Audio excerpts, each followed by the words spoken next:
Hey Scorpio, how y'all doing? Welcome. We're going to be doing your second half of October general reading here. So I'm down to my last few readings for this round. I've had one other one that I just was like, oh, this is about love, definitely about romantic love, right? Because y'all know I don't do specific love readings anymore. I did the beginning, but no more. I feel like we're about to talk about romantic love here. I was hearing, I wish I knew the name of the song, but I don't. I know it's by Rascal Flatts, and it's something like, feels like rain pouring upside down. Like it was, basically they were showing me and playing me a montage of Rascal Flatts love songs, and then I saw an image of the Ten of Cups with the rainbow and everything, and just fireworks and happiness, and then the zebra stepped forward. The zebra for me is a yin and a yang coming together to create a greater whole. So you could be connecting with someone who is a beautiful complement to your own energies. But also zebra is also about embracing the gray, stepping away from this black and white perspective, embracing the gray of everything. Also a zebra personality type is a beautiful counselor, a gorgeous listener. Okay, so that's what's coming up for you. But let's see what's going on. Let's see what animal's working with you for second half of October. Former Scorps, please and thank you. Ooh, my God, perfection. So we have the oyster here. I really am obsessed that this came up for you because what's at the center of an oyster? It's a pearl, right? But it's hidden. It's the alchemical symbol for water, by the way. And you must know by now, or if you're new, maybe you don't. I particularly love when the element of the animal that comes up matches with the element of the sign I'm reading for. So water for my water sign here. I love it when that happens. The pearl at the center of this oyster here, it's about what's hidden. Right? Also, what is needed to create that pearl, right? You've been through a lot to get here, Scorpio. Okay? And there is this element of, think about it, Venus de Milo, Venus, or Aphrodite, she came forward in a big shell and then it opened, it was her and all her majesty just dripping with pearls, darling. And I feel like there's something to that here where it's kind of like the sand, the abrasive, healing that you've been through, the necessary lessons, all of that stuff that's gotten you to this point is leading you to a precipice that is so freaking precious. And that's the word that's coming to me. Precious. My precious. Which makes sense because Scorpios don't like to share. No shade when I say that. To me, when I say Scorpios don't like to share, I don't mean they're not giving people.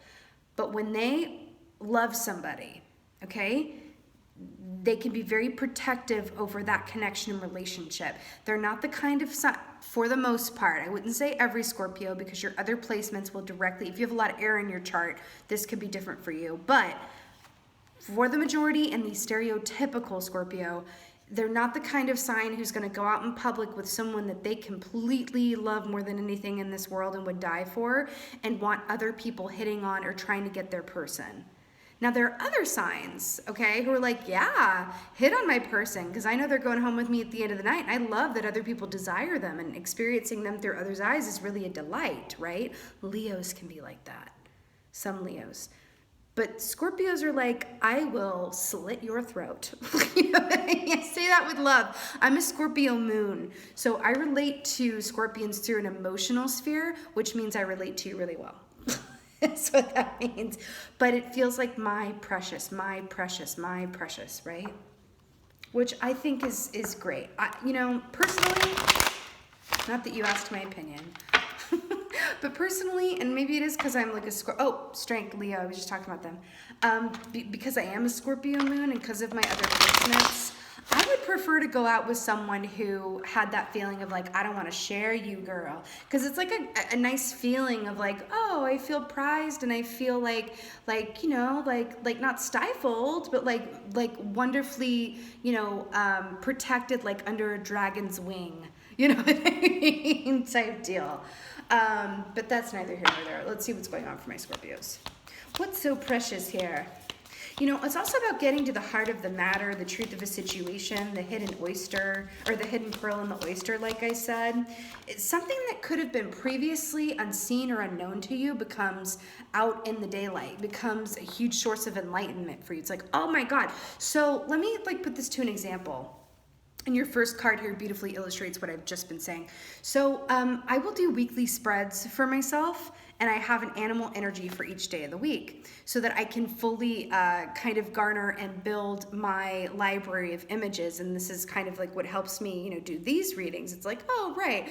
When this oyster came up for me recently, it was like a week or two ago, I found something. I was doing a Marie Kondo cleanup. I found something really old. It was a really old letter with notes on it, and I reread it, and it completely gave me that light bulb moment where I was like, oh my God, I remembered this differently, and it's right here in black and white. This isn't, oh my God, I remembered it happening this way, but it was actually this way. And here, it's like that moment of like, oh my God, it was previously unknown or hidden from me, and now I have full access to it. But the access is beautiful. I mean, who doesn't like a pearl, honey?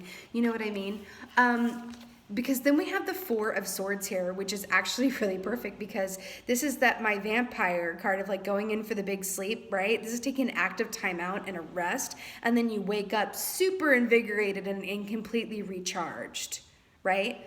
The world will wait. See those little two crows waiting outside the window there? But this is really like, this can be something that you do physically where you kind of do a staycation or you sit in the hermit position, right? And then this oyster kind of comes up for you. Or this can be something that you do spiritually or purposefully where you're like, I'm going to go into deep series of meditations and really, you know, discern what is, you know, maybe been hidden from me. But you as Scorpios are the masters of the hidden and the secrecy. I don't mean that you're necessarily, well, okay, you are kind of secretive people, but in my opinion, it's completely warranted and it can be very constructive, right? Because I'm a believer that there are a lot of ideas and aspects of oneself that once they're shared with somebody else, they're no longer yours. Then you're exposing it to the light and energy of other people's opinions and thoughts. And then when you think of it, you're going to think about how that person reacted when you shared it with them. So I think you guys are really onto something. But I'm an Aquarius. So of course I would agree with you on this. Aquarius and Scorpio moon. I'm like, yes, Scorpio, you better work, right? But this is that really taking that active time out to really go quiet, okay? This can also speak of feeling a little not so well physically, right? That's why I say this can be... It's something that affects you in the physical sphere that leads to this enlightenment, or it's something spiritual where you're like, I really just need to take a time out from all this stimuli and be by myself for a minute. Okay? This is going on for Scorpio. The World. I can't with this already. Look at you repped right there, the beautiful Scorpio that you are. You know, this is very much a graduation day. This is a successful completion of a given cycle. You done, no repeats, right? And perhaps you're assuming this Four of Swords, whether by happenstance or intentionally, to help further complete this cycle here. This could be cleaning up, you know, old emotional laundry that maybe you hadn't hung out to dry in your mind, right? Let's get more. All the fixed signs represented here. Taurus, Leo, who I already mentioned, Aquarius, and Scorpio.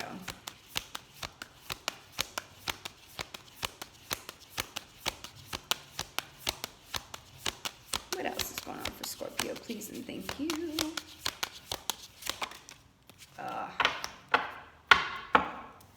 Okay, you got the Tower here. Now this is beautiful because this is you. So in the Tarot, you guys are represented by two keys, the Death key and the Tower key. This is very Scorpio energy here, right?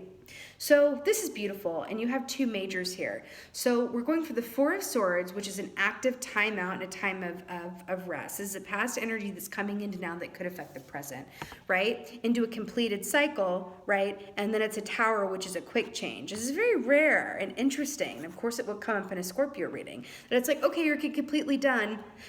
Psych! But do you see this lightning here? And we're talking about the pearl at the center of the oyster of what has previously been hidden from you or something that you are missing or not seeing. Ooh, I gotta tell you something. Ooh, and we split and we got the star. You could absolutely have Aquarians on your mind or around you or in your chart. Because I felt the need to bring up the fact that I was one. They're represented here on the world card. Now they're coming up here with the star.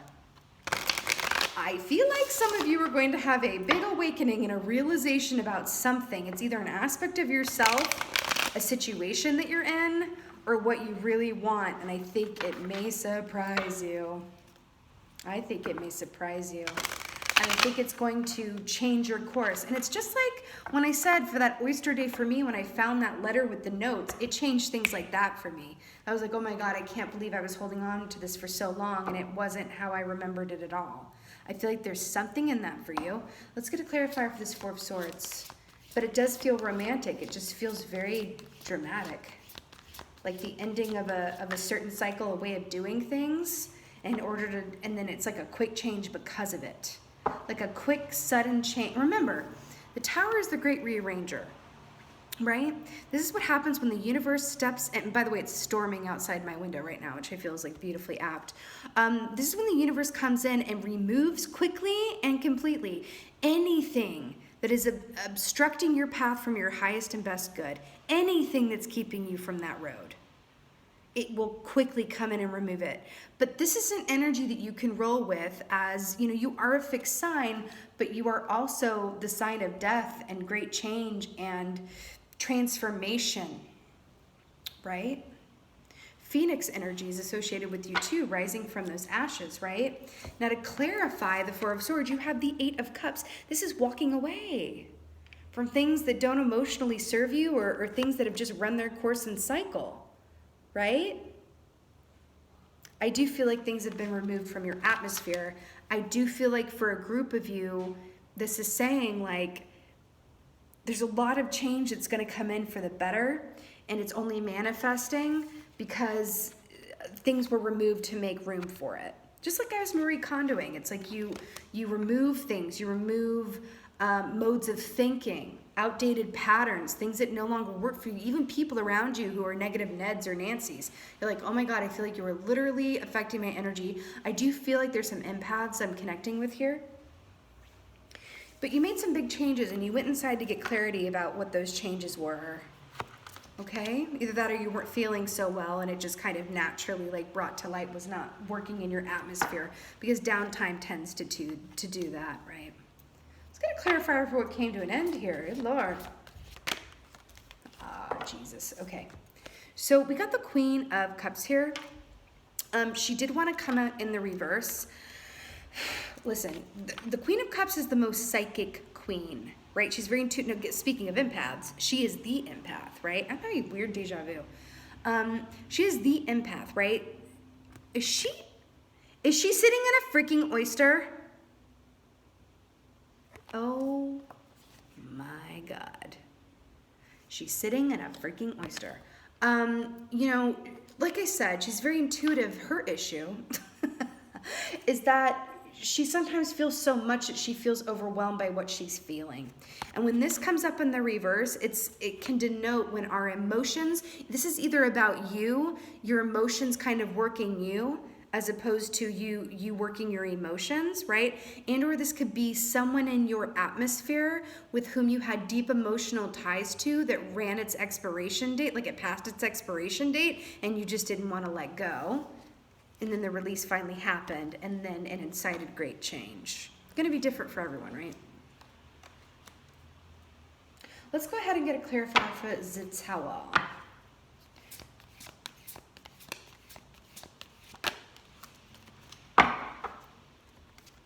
So you got the Four of Swords twice. This is why I use different decks in case anybody wants to repeat. So the fact that you got this twice is huge. And the fact that it's clarifying the Tower here, you know, it's really interesting because this feels like we're dealing with romantic issues or aspects of yourself, yet we didn't get any keys that were outwardly like, you know, 2 of Cups or 6 of Cups or 10 of Cups or whatever have you.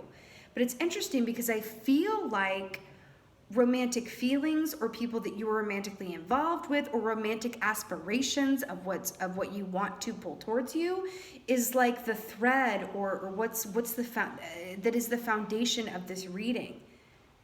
But it's not showing itself outwardly like the pearl in the oyster. Fascinating. In the face of this quick change that is coming, you've got a lot of things that are being removed from your atmosphere that are making way for wonderful things. And I say this with all the love in the world. I do feel like you're going to be realizing some things about people, about yourself in the past, about something that you want, someone that you want, about a relationship here that you just, it's like, you're going to be seeing it really clearly. Could very much be about a Taurus, Aquarius, fellow Scorpio, Leo, fellow water sign. But I feel like you're going to be having that big light bulb moment, okay? And I feel like this is beautiful here because these are two opposite energies. And in the face of a Tower moment, instead of charging forward into the heat of battle and that change, really taking another time out and just being like, okay, because these are your bookends here. You have Four of Swords as your past energy coming in that may affect the present and the future energy, right? Right? And in the middle, you have an ending. It's almost as if you don't know which way to go, back or forward. Oh, that's what it is. It does feel like indecision, to be quite honest with you. It does feel like some indecision here. And when we sit in indecision, right, that is a decision. And sometimes the universe will just come in and like push us right on out of that indecision, that place of, being stagnant. But it's really funny here. I feel like Spirit's being so cheeky. Because again, with this oyster, it's not completely revealing itself to be like, okay, do A, B, and C, and then D is going to be the result. Like, it's not like that. Like, it's very, like, masked and hidden, and I feel like there is some inner house maintenance that is going to be required as a result to whatever this realization, or this can also be an opportunity coming towards you, right? A pearl of an opportunity. And I'm hearing that, the best thing for you to do is just kind of roll with it, because it does feel like this indecision. And you're being asked to not make any sudden movements. Okay? Let's go ahead and get a goddess oracle for you. Beautiful Scorpios. And that's the funny thing too, is like, I feel like things, it's really weird. And I feel like this is part of the point of why it's coming up this way. I feel like things are good. I feel like things are happy. I feel a lot of love energy here. I feel a lot of love coming to you. I feel like you're having more than one option. And then we're looking at these cards and it's like, like, okay, which way do I go? Which one is the right one? Which one is my pearl? What am I doing? What does this say? I'm realizing something and it's causing me to just kind of like freeze in place and go, what? Right? And being frozen in that, but it's like you realize something, you have an opportunity, or you meet someone, or it's about someone from the past, where this comes up and it puts you into this motion of that game freeze, where you're like, freeze! And then the universe comes in and it's like, oh, no. That's not an option. You can assume the Four of Swords and take a time out and really get your perception together and a game plan how to move forward, but freezing is not an option. And I feel like the Tower comes as a result of the freeze. It's like a freeze of an action, or a freeze of like, oh my God, what do I do with this information? That's what it feels like. But then look at this gorgeousness that you have here. You got Dana, High Priestess. You have divine knowledge that can help others through your spiritual teaching. You have divine knowledge that can help others through your spiritual teaching. Divine knowledge, possibly representing this pearl here. But I feel like this is just true. Scorpios are very psychic. You know this. You know this. But I feel like, too, this is kind of like a tonic to say, where it's like, if you are a healer, even if you're not, even if you have these intuitive abilities and you help anyone, whether it's your next door neighbor or your friend over a glass of wine after work, whatever that is, you are naturally a counselor and healer. You are a wounded healer, but here's the thing. You wouldn't be able to be that way unless you experienced everything that you're meant to help other people work through first. Does that make sense? Like, that's the tonic around this. It's like, because you're going through this, when other people come to you with this situation that you're going through, later you're gonna be like, oh my God, I've so been there, let's talk. It's almost as if my reaction to this oyster, I was like, oh my God, I've been there, let's talk. That's what it feels like, because then look here, my darlings. Lakshmi, bright future, stop worrying, everything's going to be fine. I want to point out a parallel. Remember when I said that this is the great rearranger and it removes anything from your path that's keeping you from your highest and best good? Same with the elephant here. And the elephant is coming up behind Lakshmi. Let it work for you. Let the Hoover happen. Let the Hoover happen. Okay? And whatever this pearl is, because I feel like I feel like it has to do with love or a new direction opportunity that has to do with like something that lights your heart chakra with joy. For a lot of people, their artistry, their career, their artistic work lights their heart with joy, even more so than a romantic prospect. So this really is going to be different for different people. But whatever it is, we are dealing with a realm of the heart here.